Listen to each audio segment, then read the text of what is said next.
Boracay tiene una cartera de proyectos por 300 millones de soles que ejecutará mediante obras por impuestos, así lo informó su gerente general, Carlos Cotera Avellaneda. Hasta el momento la empresa ya ejecutó 32 millones de soles mediante obras por impuestos y la cartera de proyectos por más de 300 millones de soles esperan ejecutarla a partir del año 2022. Según informó, tienen prioridad los proyectos de agua y saneamiento para la provincia de Espinar, con una inversión de 200 millones de soles. Le siguen similares obras para 13 comunidades aledañas a la operación. Obras por impuestos, hemos ejecutado hasta el momento 32 millones de soles.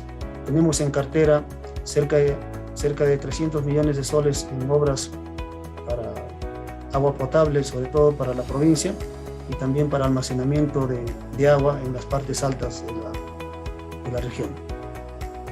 Esperamos en los siguientes meses podamos completar sus estudios y todas las gestiones entre el beneficiario y los entes del gobierno y empezar a ejecutar esos proyectos a partir del año 2022.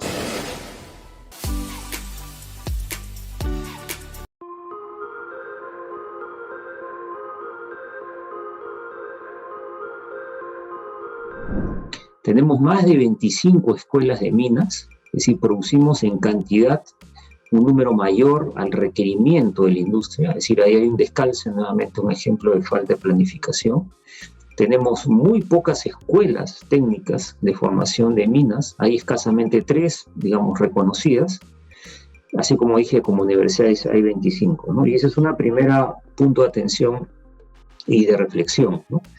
He tenido oportunidad de trabajar en Brasil, he tenido oportunidad de ver los trabajos en Canadá, 2 países donde la industria minera es muy importante y claramente la relación es inversa.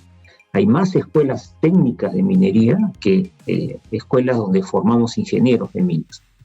Y obviamente un técnico de minería requiere una formación de 2 a 3 años, un ingeniero de minas seguramente requiere de 4 a 5 años. Y están diseñados de manera tal de que si la persona, el joven, desea acceder a la formación profesional, lo puede hacer, puede continuar estudiando. Pero esa es una reflexión, una primera reflexión que creo que es importante. Que la industria 4.0 no es solo para grandes empresas, sino se puede aplicar a cualquier empresa y a cualquier proceso. No requiere de una alta inversión, sino que con bajas inversiones y bajas, digamos, cambios se pueden empezar a controlar los procesos en tiempo real. No significa tener un robot no significa la industria 4.0 y por eso es que la industria 4.0 es aplicable a procesos de gran porte como la minería. Los resultados no son siempre los mismos, son variados y ahí es donde la empresa tiene que entender sus procesos y cómo optimizar sus recursos. No solo aplica para producciones en serie o lotes de producción industrial, sino aplica para cualquier producción como la producción minera en este caso. Lo más importante no es solo la máquina, lo más importante también es el humano y es parte de la perspectiva que nosotros tenemos. El desarrollo de nuevas competencias en los trabajadores es un tema central para el devenir de las economías mundiales y de las sociedades modernas, ¿no? Industrias altamente tecnologizadas como la gran minería deben y pueden constituirse como la punta de lanza frente a este desafío, ¿no? Se han hecho estudios y prospecciones para poder ver qué competencias se deberían incorporar, ¿no? en los actuales, digamos, perfiles que tienen en el sector minero los trabajadores, ¿no? Y de acuerdo a estos estudios, hay algunos datos interesantes, ¿no? Por ejemplo, en un mediano plazo, la automatización de estas funciones podría crecer 21%, ¿no? O la teleoperación podría hacerlo un 12% con respecto a lo que tenemos actualmente. Y por otra parte, si damos una mirada a largo plazo, probablemente el 40-41% de las competencias definidas actualmente tienen un potencial de automatización y el 37% de ser afectadas por la digitalización.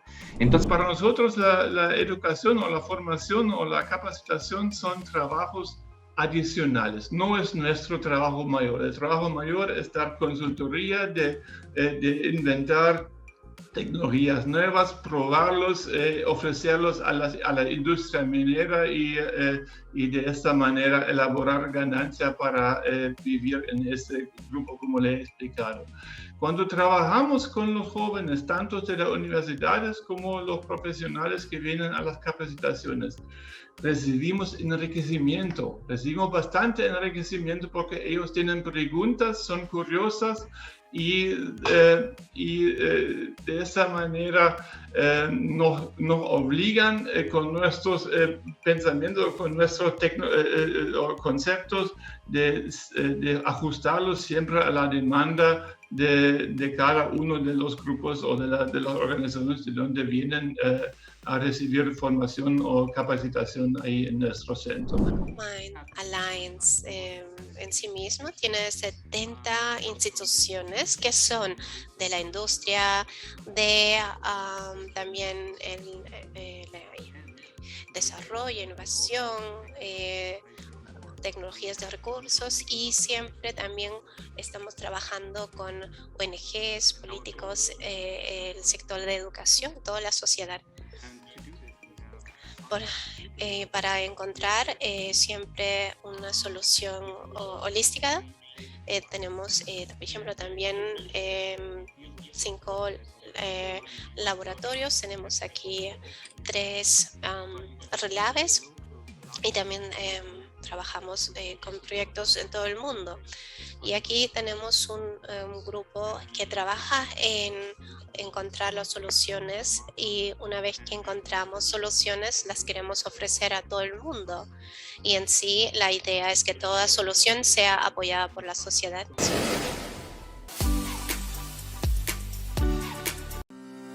Existe un valor compartido entre agricultura y minería. Queda por trabajar las sinergias entre ambos sectores. Así lo afirmó Armando Gallegos, rector de la Escuela de Postgrado Gerens. El académico destacó la importancia de la sinergia para crear políticas públicas que permitan construir una relación armónica entre ambos y controlar los riesgos e impactos que puedan existir en el futuro. Destacó relevante para ello considerar temas de agua y energía.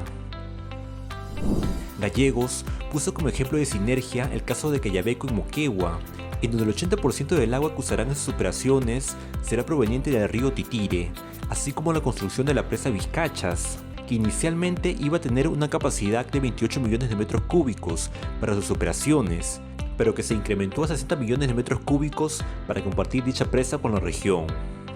Para construir el nexo entre agricultura y minería, hay que considerar por lo menos energía y agua.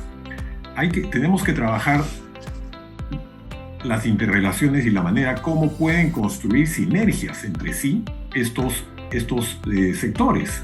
Es muy distinta la interacción entre minería y agricultura cuando consideramos el ecosistema, el territorio integralmente. Y no podemos dejar de considerar también el agua y la energía, porque si nos quedamos mirando solo los nexos y las interrelaciones entre minería y agricultura, vamos a dejar fuera una parte importante de la problemática.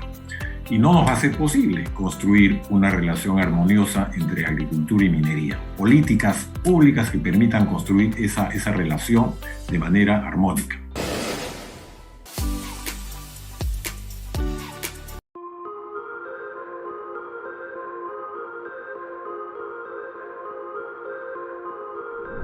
En términos de costos operativos, más que los números en sí mismos, que están en millones de dólares, creo que es interesante ver la curva azul que refleja la evolución de los costos actuales.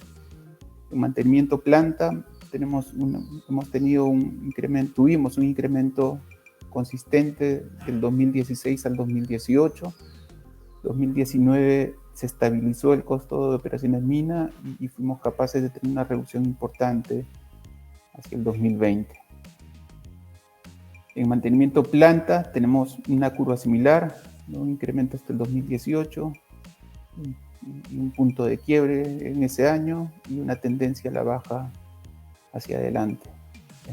Tenemos previsto tener una segunda promoción y una tercera el 2023 para los sistemas Girless y los equipos principales en mantenimiento planta, y en mantenimiento mina migrar hacia la flota eléctrica, Caterpillar el 2022 y Komatsu PIH el 2023. En el combustible dual ya estamos en un estudio de campo disponible, más estamos haciendo simulaciones para algunos posibles clientes con los cuales están mostrando mucho interés en esta solución y se han visto ahorros en combustible, estoy hablando de precios desactualizados, así que finales de julio, de hasta más de 36%, lo cual significaría un ahorro muy fuerte y con cifras conservadoras de solo 70% de reemplazo de diésel por gas natural de alta compresión.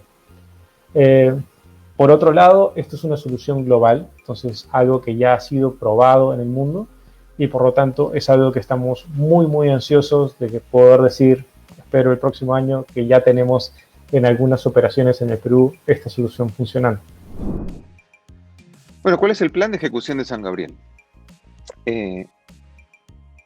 Primero, un involucramiento temprano con los contratistas. Hemos trabajado con la empresa Usenco en el desarrollo de la factibilidad del proyecto.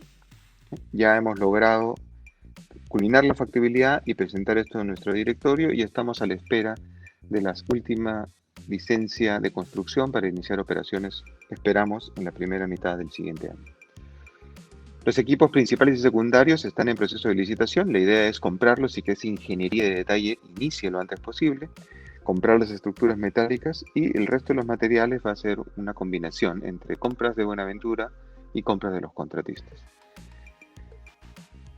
En esta primera mitad del 2021 lo que estamos firmando son los contratos de PCM, el contratista de mina, contratista de tierras, del masivo, ya está en licitación, 2 contratistas de obras civiles, los cuales está concreto, estructuras, arquitecturas, piping, eléctricas y señal, uno grande y uno mediano, la línea de transmisión, que ya tenemos el 80% de las tierras compradas, y finalmente algunos contratistas especializados para contratos tipo EPCM. La idea es, Buenaventura firma los contratos con cada una de estas empresas, pero es Ausenco a través de un EPCM quien nos ayuda a administrar el proceso de ejecución.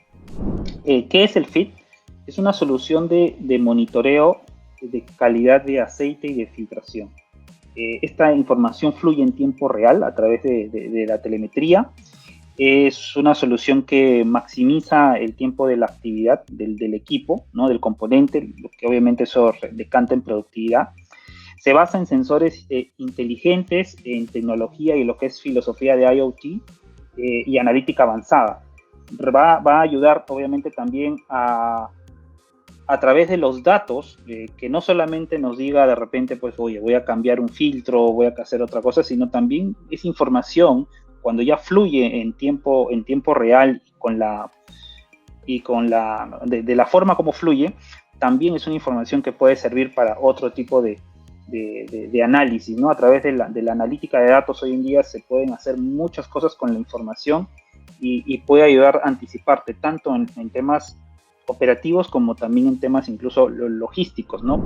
Yo decía, tenemos que tener objetivos nacionales, ¿no? Y el objetivo nacional, coincidiendo con Michael Porter, que es el gurú de macromanagement en el día de hoy, incrementar la productividad, atrayendo la inversión nacional y extranjera.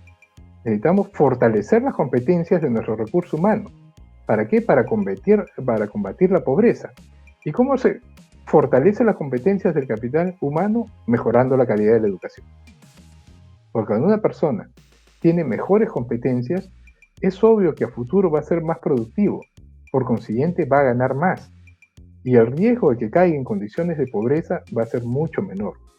Todo lo contrario, ¿no? El tener mejores competencias va a significar que él se convierta en la locomotora de su familia, y a nivel nacional, eso implica la reducción de la pobreza.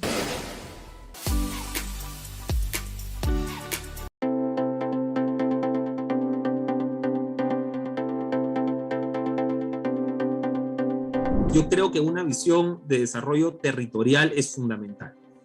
Tenemos que dejar de ver esto a veces con esta imagen medio artificial de los departamentos, que no ayuda mucho, ¿no? Y mucho menos pues esta gran visión macro a nivel nacional y con un problema lo resuelve todo. planes de desarrollo territoriales complementados, por supuesto, con un catastro nacional. El tema del catastro es indispensable. Y no tenemos que inventar la pólvora tampoco. Chile tiene un muy buen sistema, ¿no? que ha implementado hace relativamente poco y que ayuda muchísimo a tomar decisiones sobre el territorio. ¿No? Y esa frase es bien importante, es tomar decisiones sobre el territorio. Desde mi punto de vista, la reforma descentralista ha sido una reforma más importante, pero a la vez ha sido una promesa incumplida, es decir, a todas luces vemos que esta reforma ha fracasado en la forma como ha sido diseñada y con los objetivos que se propuso, ¿no? Entonces, lamentablemente, en estos 15 años de descentralización no hemos avanzado mucho en salir de este problema estructural que tenemos en el país, grandes brechas territoriales en los indicadores de desarrollo, tanto económico como social. Tenemos que trabajar con un zoom en el territorio, mirar desde el territorio, ¿no? Y no desde la capital solamente del país o de los departamentos, sino en cada uno de los lugares donde se va a desarrollar la actividad minera, ¿no? Primero, tener la predictibilidad de dónde se va a desarrollar para conocer qué está pasando en esas zonas, ¿no? Partir de la diversificación económica, viendo, por ejemplo, como un reto y oportunidad a la vez, porque es importante verlo desde las potencialidades que tiene el territorio, las riquezas que tiene un territorio, y no me refiero solamente a las riquezas minerales, es identificar cosas como cadenas de valor, la importancia del fortalecimiento de capacidades institucionales, y es ir más allá, y por supuesto el uso adecuado de los recursos naturales, ¿no? Todo esto va de la mano de la tecnología y la innovación, que son aliadas estratégicas de todos nosotros, ¿no? Todavía tenemos un Estado que no es lo suficientemente eficiente para poder transformar los recursos económicos que el crecimiento genera en verdaderas oportunidades para los más vulnerables. Estábamos conversando de darle un zoom a las comunidades, ¿no es cierto? Pero hay una parte esencial que tienen que hacer las mineras, es ser capaces de, en ese zoom, saber con efectividad cómo están las comunidades, ¿no es cierto? Y entonces hay una parte que me parece que es fundamental, es que las empresas mineras trabajen los temas sociales de sus áreas de influencia de manera mucho más científica de lo que hasta el día de hoy lo vienen haciendo. Perú necesita un plan de ayuda humanitaria ante el gran sismo que el IGP advierte que puede ocurrir en la costa peruana. Ante un eventual sismo de gran magnitud en la capital, el reto es la logística para brindar la ayuda humanitaria dentro de las primeras 72 horas, así lo afirmó el experto Renzo Benavente, del Grupo para Manejo de Crisis y Desastres de la PUCP. A la fecha, dicho grupo ha desarrollado una propuesta de un plan de distribución de ayuda humanitaria, tanto desde la parte de planificación previa y poder determinar dónde deberían estar los almacenes de ayuda fijos, así como dónde deberán ubicarse los almacenes temporales, con el fin de cubrir la emergencia y hacer llegar la ayuda a toda la población en el más breve plazo posible. Entonces, la propuesta que tenemos para este momento es que un plan, tanto desde la parte de planificación previa y determinar cuáles serían los almacenes de ayuda, para luego hacer una distribución de la misma hacia la población. Entonces, como una primera etapa tenemos qué estrategias podríamos utilizar, ¿no? Porque podríamos atacarlo de diversas maneras.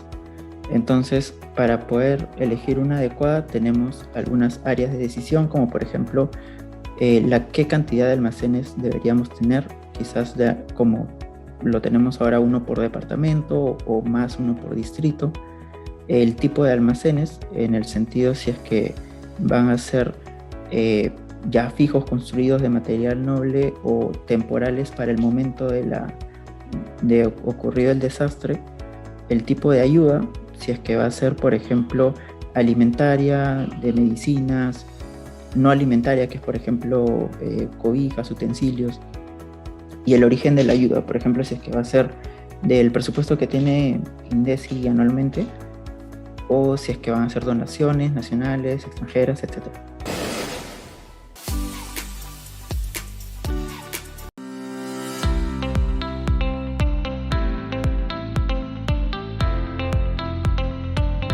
Bueno, el rol del Estado es, justamente dependiendo de los niveles, es generar la infraestructura necesaria. Esto para impulsar mayor uso de la bicicleta por todos los beneficios que esta trae, pero adicionalmente es el gobierno, o sea, por un lado, los gobiernos locales, quiere decir las municipalidades distritales y provinciales, deben generar estas ciclovías y también parqueaderos, pero adicionalmente tienen que establecer programas de cultura vial.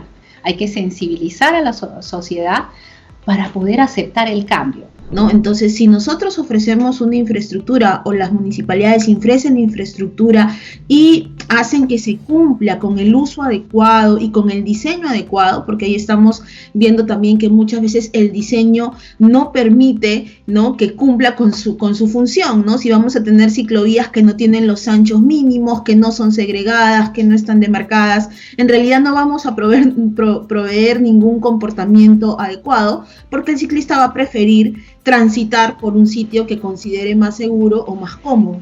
Entonces, la infraestructura promueve e influye en el comportamiento y al mismo tiempo, como menciona Carlota, si tenemos ciclistas mejor educados, pues van a hacer que se exija y se respete esta necesidad de la infraestructura, ¿no? Entonces viene por ambos lados, ¿no? Es un trabajo de cooperación, tanto el ciudadano como en este caso la acción del ciclista tiene que influenciar y exigir la infraestructura, y la infraestructura tiene que tener las condiciones para promover e influir en la educación.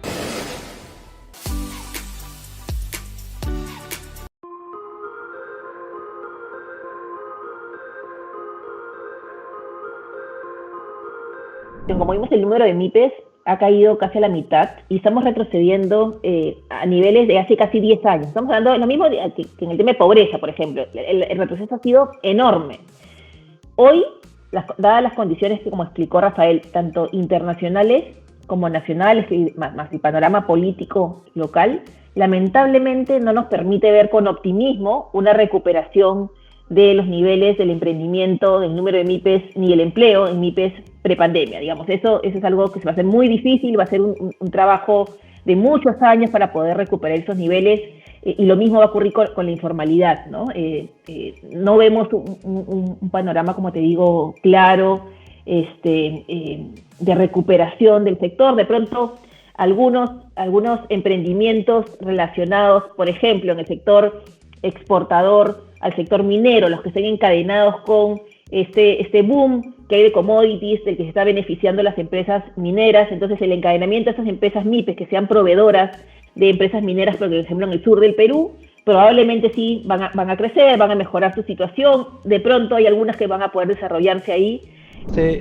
Subida del alza, bueno, subida del dólar y encarecimiento de los productos importados, de todas maneras va a encarecer también los insumos y productos que compran las MIPE para vender, ¿no? Y eso va a impactar muchísimo su capacidad productiva de cara a los siguientes meses, ¿no? Cuando sigamos viendo estas alzas en los precios y inevitablemente esas transicionan hacia una mayor inflación esperada. Entonces, esta alza en los precios va a impactar muchísimo en la capacidad de adquisición de los peruanos, pero también de las MIPE, y recordemos que son las MIPE informales, las que tienen menos capacidad formal, las que han quedado en el país luego de la pandemia, ¿no? De hecho, el sector microempresarial es muy dinámico, pero hay que recordar que muchas de las MIPE que ya estaban muy cerca a la formalización y a mayor capacidad productiva, fueron quienes salieron del mercado el año pasado. Entonces, las MIPE que quedaron no solamente están expuestas a estas fluctuaciones en precios, sino también están excluidas de los programas de intervención y focalización del financiamiento estatal, ¿no? Entonces, al estar excluidas, están en una situación mucho más vulnerable y no esperaríamos que haya un rebote tan importante en los próximos meses acerca del número de MIPEs en el país.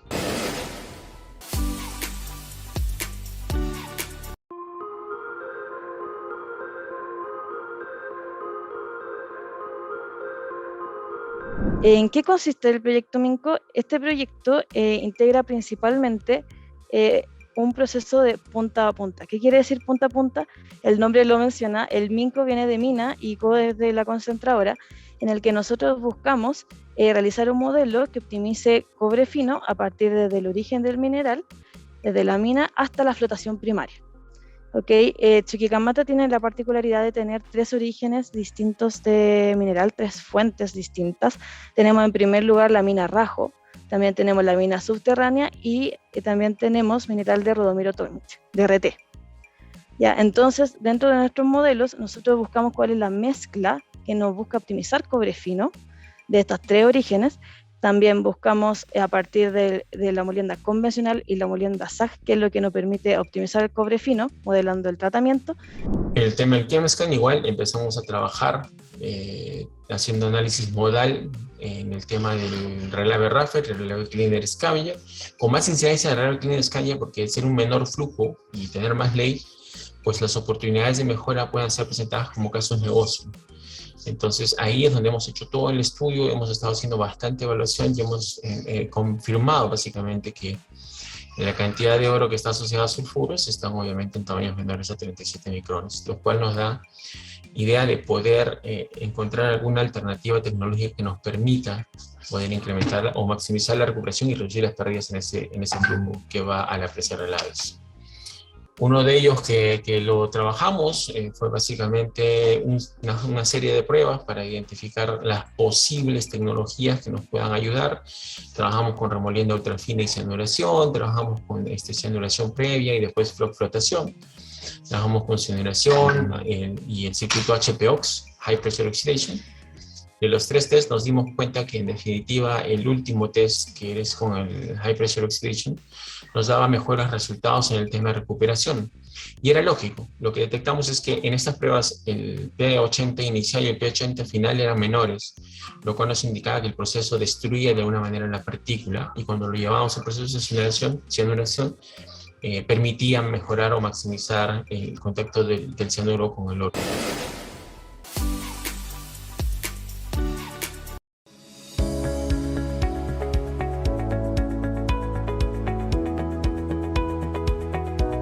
Australia y Perú tienen una relación comercial larga y productiva basada principalmente en la minería. Somos países aliados, compartimos los mismos valores y ideas y nos hemos beneficiado del libre comercio y las economías abiertas. Nuestro tratado de libre comercio es de alta calidad y nuestra membresía común del CPTPP nos brindan una base para seguir construyendo aún más nuestra relación comercial. Con la certidumbre que nos ofrecen una normativa y un sistema de protecciones comerciales de clase mundial, así como el acceso preferencial al mercado de cada uno de las demás economías. Hoy saludo la creación del Consejo Empresarial Australia-Perú a través de esta alianza estratégica entre ALEX y ALABAC. La participación de empresarios de alto nivel de ambos países nos permitirá tener una visión estratégica y de largo plazo de nuestra relación comercial. Alliance between the Australian Latin American Business Council and the Peruvian Association of Exporters. It offers an opportunity to solidify new cooperation areas that were first opened with the PACTA, and it can benefit the Peruvian exporters, particularly the agricultural exporters. It is now more than ever very important to highlight the enormous interest of Australian companies in Peru to support the recovery of the Peruvian economy, contributing to enhance the quality of life of the local communities, protecting the environment, and making sure that business is conducted in a responsible manner for mutual benefits. We are very excited about this agreement or this MOU that we've signed today.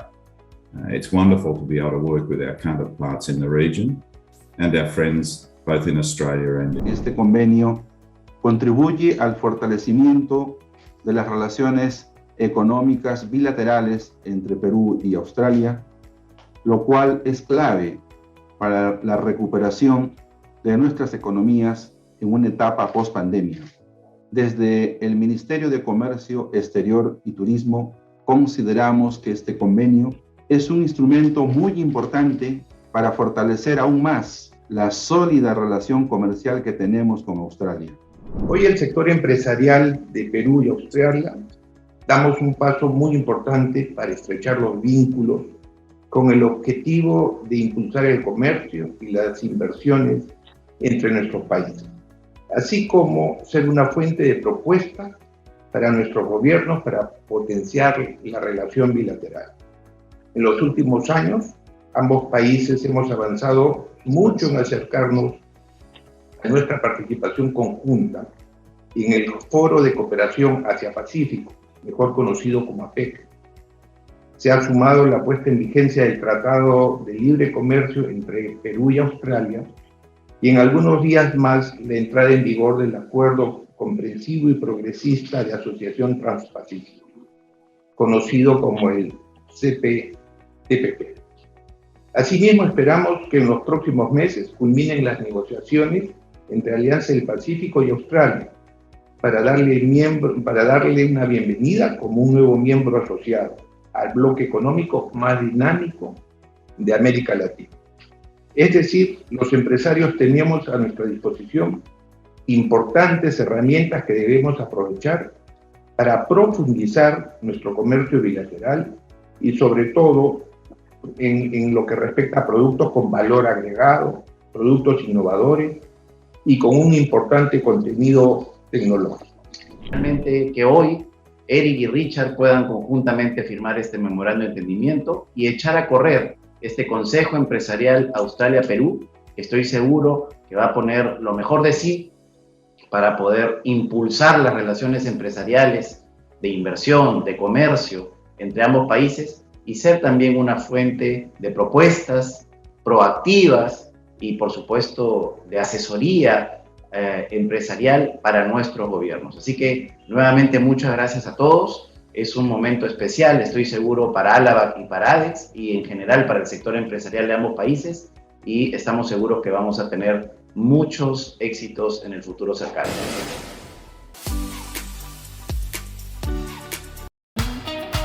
Llenamos de contenidos tu vuelo y tú decides disfrutarlos o soñarlos en asientos cama. Te damos acceso directo al pasillo y tú decides máxima privacidad y confort. Llevamos más alto nuestra clase business y tú decides volar con nosotros. O no. Pero un consejo. Decide llegar tan lejos como quieras en la nueva clase business. Air Europa. Tú decides.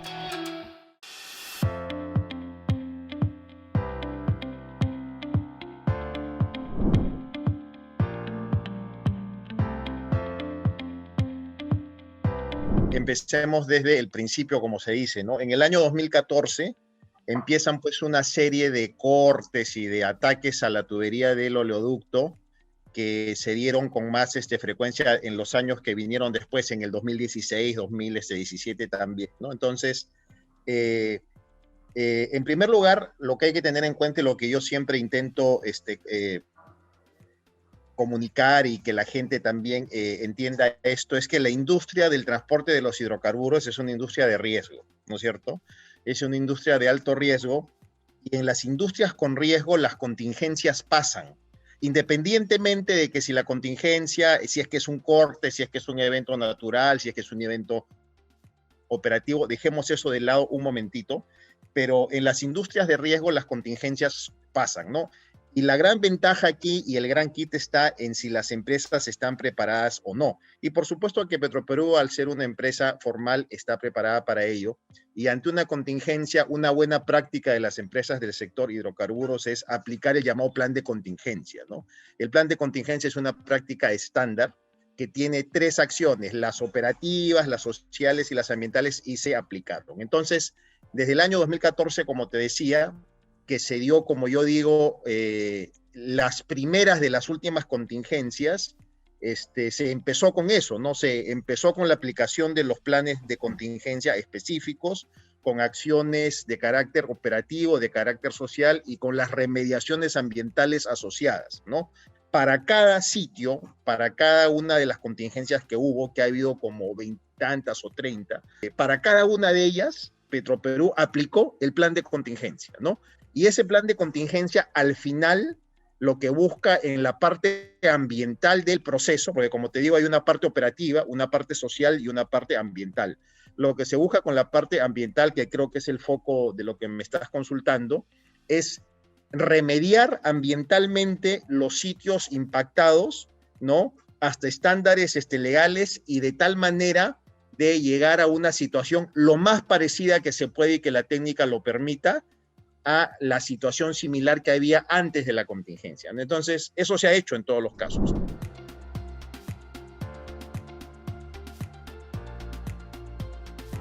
Hay un inventario claro, nosotros tenemos todas las contingencias registradas, ¿no?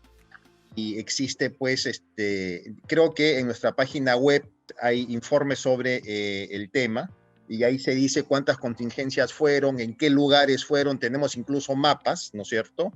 Y que nos ubican en el escenario donde es que fueron, ¿no? Ahora, la mayoría de las contingencias, y eso es bueno decirlo, la gran mayoría de las que se dan desde el año 2014, muchas son por atentados por cortes a la tubería, ¿no? Muchas son por cortes a la tubería, la gran mayoría, ¿no? Ahí también dentro del registro ese, que es el que manejamos con el área operativa también, tenemos diferenciadas cuáles fueron por cortes, cuáles fueron por fallas naturales y otras por fallas también operativas, ¿no? El tema ambiental es un tema netamente técnico, de una especialidad bastante elevada, porque tú sabes, hay cuestiones de química, de física, de biología, pero su relación con la parte social siempre está ahí, para nosotros es muy claro, ¿no? Entonces, tenemos el registro, tenemos los mapas, están a disposición sin ningún problema, como toda la información que manejamos, con total transparencia, y sí, pues, ¿no? Ha habido estas afectaciones, pero los impactos en su gran mayoría de casos han sido puntuales, ¿no?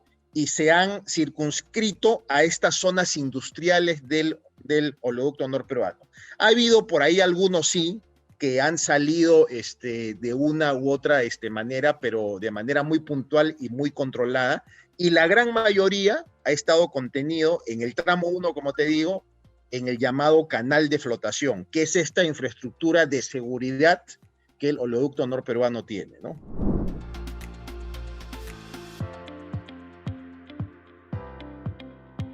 No tengo el dato exacto, porque eso es un dato que maneja operaciones, pero el monto total, estamos hablando de un aproximado de unos 300 millones de soles, algo así, ¿no? Imagínate, desde el año 2014, tanto para remediación ambiental, para reparación, como para todas las otras acciones que se hacen, ¿no? Relacionadas.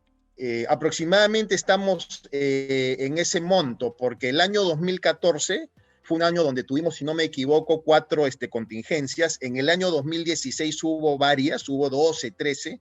Si no me equivoco, en el año 2017 hubo 3 o 4. Pero este monto que yo te digo es el monto que se podría tomar para los últimos 5 años, claro que sí.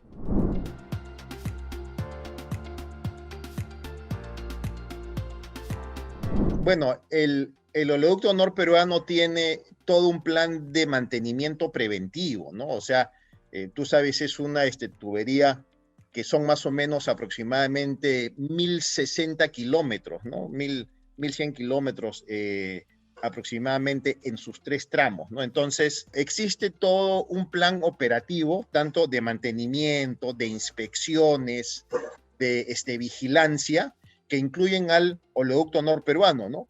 Y ahí Petroperú, de manera permanente, para el cuidado de la tubería, tiene todo un plan de mantenimiento, un plan de vigilancia. Y, por ejemplo, ahora lo que se ha hecho de manera muy interesante, y esto no desde la gerencia ambiental, sino desde la gerencia de gestión social, porque hay una gerencia de gestión social en Petroperú desde el año 2016, ¿no es cierto? Entonces, en un trabajo muy interesante, muy técnico en estos últimos años, la gerencia gestión social ha liderado un cambio de paradigma en la gestión y en la relación de Petroperú con sus comunidades. Entonces, por ejemplo, ahora tenemos un servicio que está en el tramo 1 y en el oleoducto ramal norte, que es el servicio de desbroce, alerta y vigilancia temprana. De vigilancia, desbroce y alerta temprana, ¿no?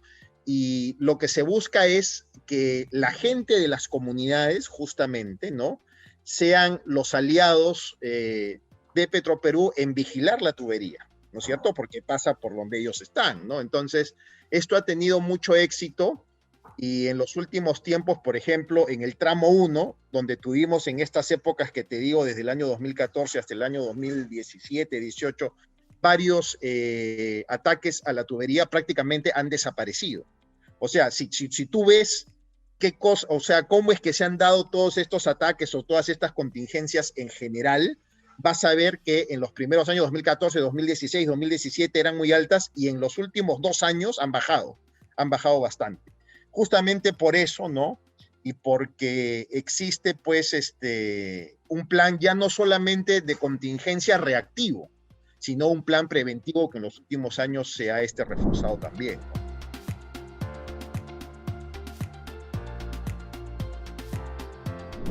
Lo que hay que entender es que desde un punto de vista de la ingeniería y desde la construcción de la tubería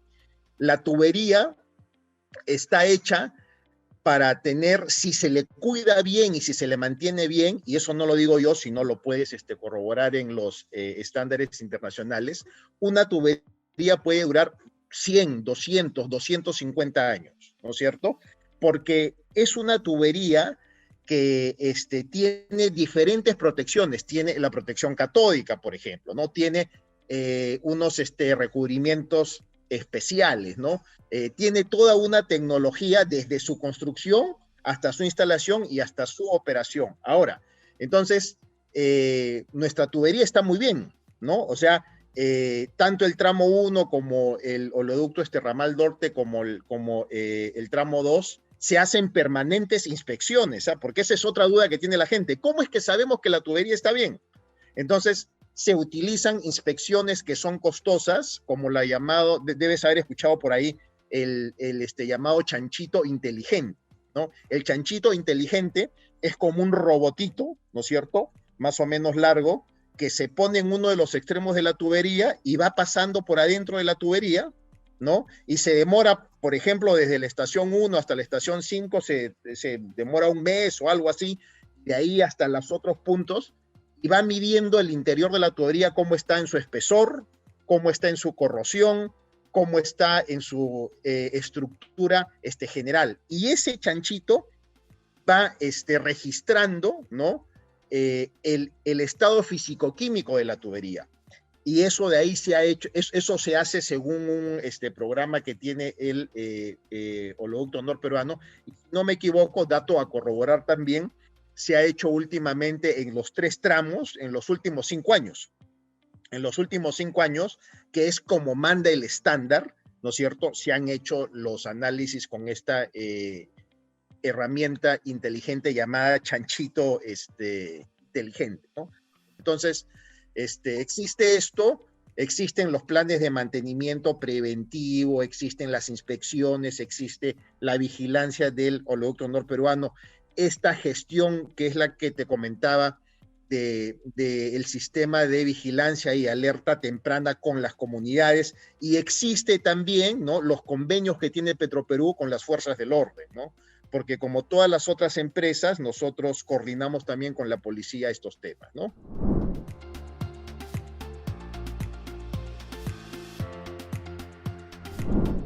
Sí, la gran mayoría. Lo que sucede es que como han sido en diferentes tiempos, ¿no? Entonces, por ejemplo, las del año 2014 ya están acabadas, ¿no? El primer derrame que hubo fue en el kilómetro 41.8 del tramo 1. El kilómetro 41.8 del tramo 1, sí, ya se culminaron con los trabajos ahí. Después, en el año 2016, por lo que me acuerdo bastante bien, dos eventos que hubo en esa época fue el kilómetro 206 del oleoducto ramal norte, y del kilómetro 440 en el tramo 2. Esos dos fueron a inicios del año 2016, por ejemplo, también ya se han culminado, ¿no? O sea, la remediación ambiental en la mayoría de los sitios, cuanto más antiguos son, se han acabado ya. Ahora, actualmente tenemos 2 remediaciones ambientales importantes que están en curso, ¿no es cierto? Las del kilómetro 237 del oleoducto Ramal Norte, la del kilómetro 323 del tramo 2, ¿no es cierto?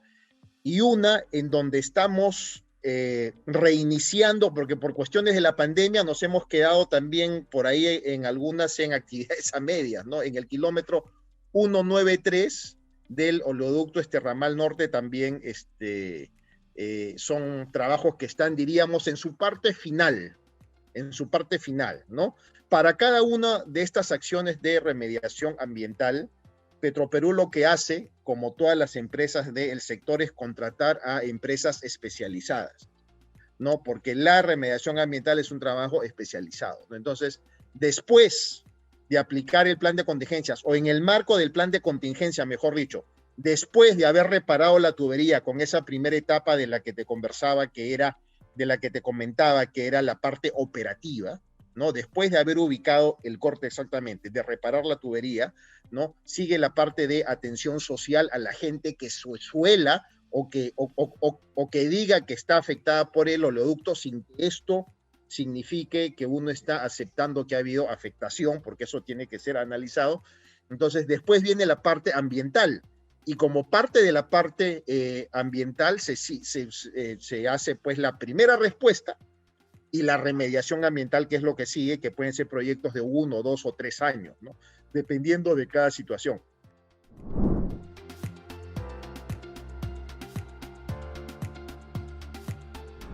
Cuando hay una contingencia, se lanza un pequeño concurso, se hace que los mejores compitan y que ofrezcan la mejor propuesta. Entonces, en ese marco, hemos trabajado con empresas, por ejemplo, te doy los nombres como Lamor, como Canay, ¿no es cierto? Que son 2 empresas muy buenas con las que hemos trabajado. Básicamente esas 2, ¿no?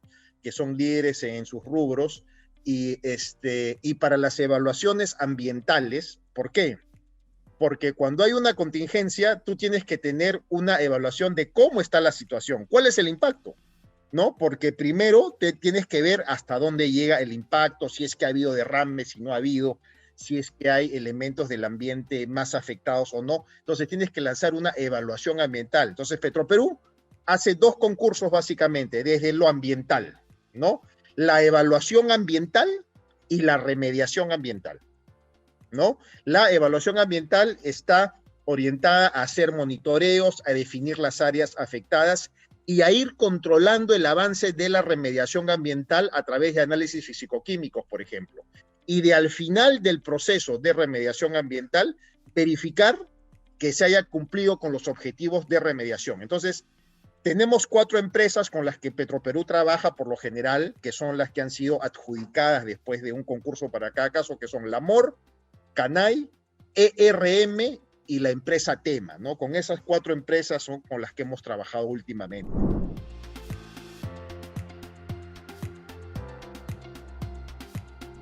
Por supuesto que sí, ¿no? Aquí en la interna nuestra gerencia ambiental, nuestra gerencia QHSSE, que es el nombre que tiene ahora, ¿no? Coordina permanentemente con la gerencia gestión social, ¿no? Y evidentemente, tú tienes a la tubería, que es la instalación industrial, ¿no es cierto? La tubería es la instalación industrial, pero esa instalación industrial no está en el aire, o sea, no está en el espacio, está en un ambiente físico donde hay un ecosistema y el ecosistema incluye a los seres humanos, ¿no? Entonces, la parte ambiental, que está íntimamente relacionada con el ecosistema, incluye a los seres humanos definitivamente. Y sí, por ejemplo, esto que yo te comentaba, que es este proyecto muy interesante, ¿no? Que sería bueno conversar ahí con algún amigo de la gerencia gestión social, que es el desbroce. Lo que hace es conciliar, ¿no? Coordinar con las comunidades muy cercanas al oleoducto norperuano para tener una relación cada vez más armoniosa con ellas, ¿no? Entonces, imagínate tú, cuando hay una contingencia ahora en el kilómetro, como te decía, 127 del tramo 1, los primeros que nos avisan muchas veces son las mismas personas que están ahí, ¿no? Si es que no lo detectamos nosotros antes con nuestros equipos o con nuestras inspecciones, ¿no? Entonces, hay esta relación con la comunidad, sabiendo que la tubería está en un lugar físico, pero tiene el potencial de afectar el ecosistema, sí, y en ese ecosistema vive el ser humano, por supuesto, y esa variable es la más importante y que es considerada por Petroperú tanto en su planificación preventiva como en su planificación reactiva también.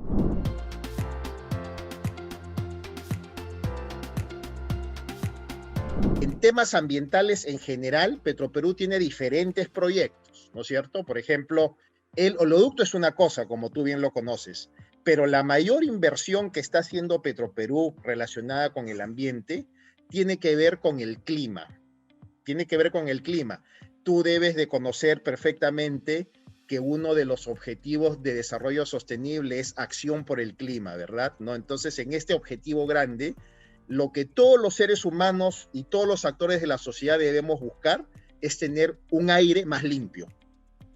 Al tener un aire más limpio, tenemos un cambio climático más controlado, aunque este es un proceso largo. Entonces, Petroperú, con su nueva refinería Talara, ¿no?, contribuye de manera decidida y de manera importante a mejorar el aire que todos los peruanos respiramos en el Perú. Entonces, esa inversión, ¿no?, que es una inversión importante, es una inversión que está motivada principalmente por el tema ambiental, ¿no es cierto? Entonces, para nosotros es un gran orgullo decir que dentro de todas sus operaciones, porque Petroperú tiene operaciones con el oleoducto, tiene operaciones con las refinerías, tiene operaciones comerciales, pero la nueva refinería Talara es una refinería que va a contribuir decididamente con la mejora del ambiente de todos los peruanos a través de tener combustibles más limpios, ¿no? Entonces, esa inversión, si tú me hablas de inversiones del orden ambiental, es una inversión muy importante que está haciendo Petroperú, ¿no?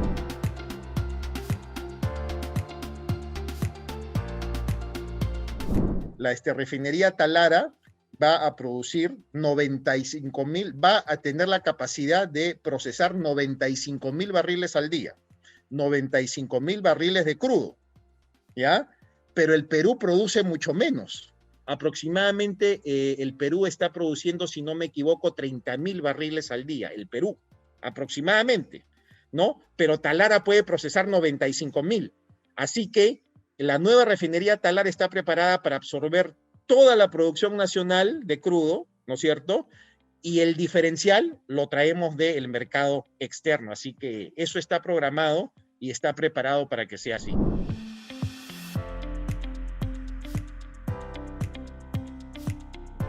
Aproximadamente de los 40,000 barriles, que es lo que produce el Perú, ¿no? Estamos hablando aproximadamente unos 15,000 barriles, 17,000 barriles, máximo unos 20,000 barriles vienen de la zona de la selva, ¿no? Con los campos que tenemos ahora, ¿no? Lo que todos queremos es que se desarrollen más campos y que el Perú, pues, vuelva a producir lo que alguna vez pensó a inicios de los años, pues, 70, ¿no?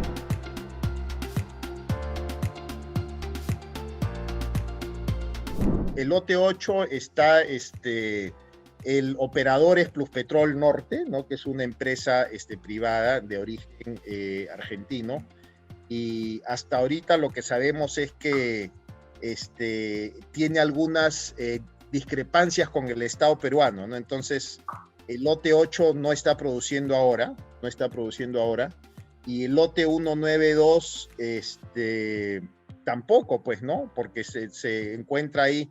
Estamos en este proceso de consulta previa y estas cosas, ¿no? Ahora, a Petroperú sí se está conversando a nivel de las direcciones de la empresa para ver si es que empezamos a administrar el lote 192, ¿no es cierto? Que es el lote que está, pues, allá en Andoas. Pero sobre el lote 8, el operador actual es Pluspetrol,